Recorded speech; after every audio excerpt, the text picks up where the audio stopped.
Activist Bridget Gabrielle, but first he is the 11-term U.S. representative from Texas's 14th district, a former presidential candidate. You all know Congressman Ron Paul.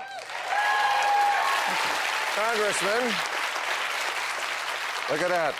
The economy is so bad you can't afford a jacket. Oh, that's right. They took it away from me. Maybe next year. So, Congressman, I wanted you on this first show because, of course, we're spending a lot of money, and you have always been the guy who stood up in Congress and said, this is what's going to be the death of us. But my question to you, I guess, is now that we're in this fix, what is your alternative plan to spending a lot of money, and how would that be better? Well, the real problem is that we need to do a lot less. We should be doing hardly anything in Washington. But politically, that is unacceptable. But that's the right thing to do. Because when you develop a financial bubble and have too much investment and too much debt and too much malinvestment, you have to liquidate it. In 1921, we had a severe depression. It was over in 1 year. A little bit later, in the 30s, we had another one, but then the government decided to do all these things, bail everybody out. Exactly what we're doing now, and it prolonged the correction. So it's sad, but the whole thing is you should let these banks go bankrupt. You should let all the companies go bankrupt that overextended themselves, but politicians would feel like they're, not necessary, and they wouldn't like that, so they have to do something. But everything they're doing is wrong so far. But if that's true, why do so many economists say we should do the opposite? Do a lot. Well, you're listening to the wrong economist if you think they're serious. All Keynesian and socialist welfarists will say you have to do something. But if you believe in the free market and you understand the business cycle is caused by the Federal Reserve System. You know that you have to get rid of the mistakes that were built in the system. The real cause is created by the Federal Reserve. And yet, very few people are even talking about the Federal Reserve. But isn't the free market what got us into this situation? It must be a hard pill for you to swallow, because I know free capitalists like yourself hate socialism. But it's the screwing up of the free market and capitalism that now has brought us socialism. Yeah, okay, now you've touched on the most critical question ever in dealing with that. Because in the 30s, they said that, but in the 30s, they said the same thing, that capitalism and the gold standard caused our problems. It was an absolute falsehood. It was the Federal Reserve and government intervention that caused it. Today, we haven't had capitalism.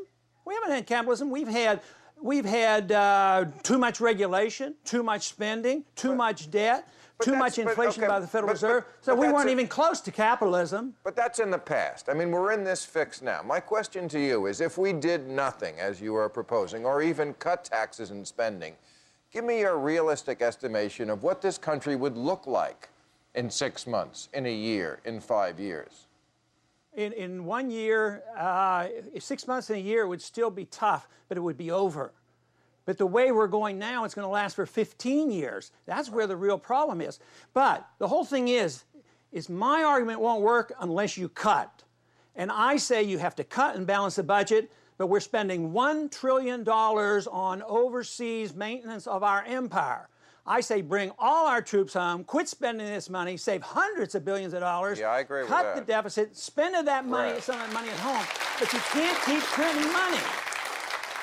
Right. If we want to get serious, we have to really get serious, which would be, I agree, ending things like our overseas empire.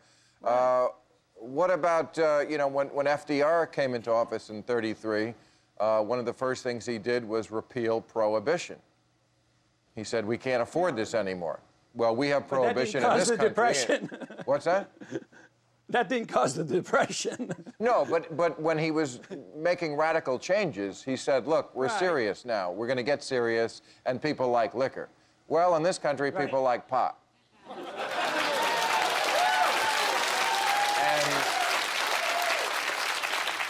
if we ended that prohibition, that would be a giant boon of money.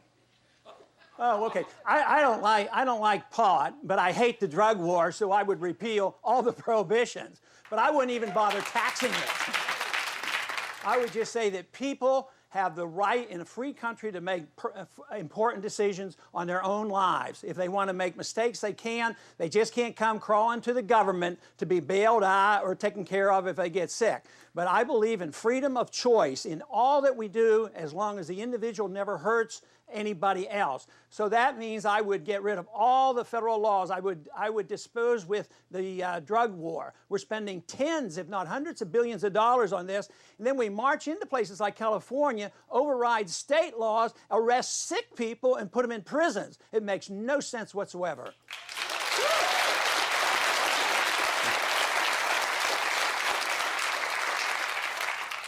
Amen, Stoner.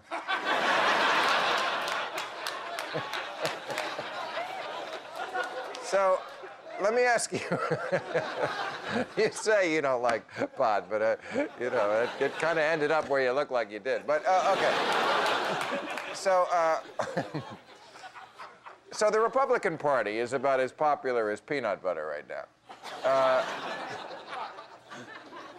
And they're the ones who are arguing for this fiscal conservative approach. But, you know, do you guys have any credibility? You're the ones who ran up, you know, a couple of wars on the credit card and the drug entitlement thing for the Medicare. You know, I mean, that's where the money goes. It seems like in my lifetime, Bush, the second Bush, and Reagan, these were the guys who broke the budget. Clinton's the one who left it. Okay, how did your party get to be the one who's preaching about fiscal conservatism? Well, they preached it, but they didn't practice it. So they have absolutely no credibility. I hope I have a little bit. But, you know, the Democrats haven't been in charge too long yet, but they're going to lose credibility if they expand the war. What about sending 17,000 troops into Afghanistan? I mean, that's not the way to have change. I want the troops all to come home. I don't want to expand the war in Afghanistan. So we need to do that, or you'll lose credibility, too, as all the Democrats will. Right. I'm with you on that one. Thank you. Congressman Ron Paul, everybody. All right, time to meet our panel. Thank you very much.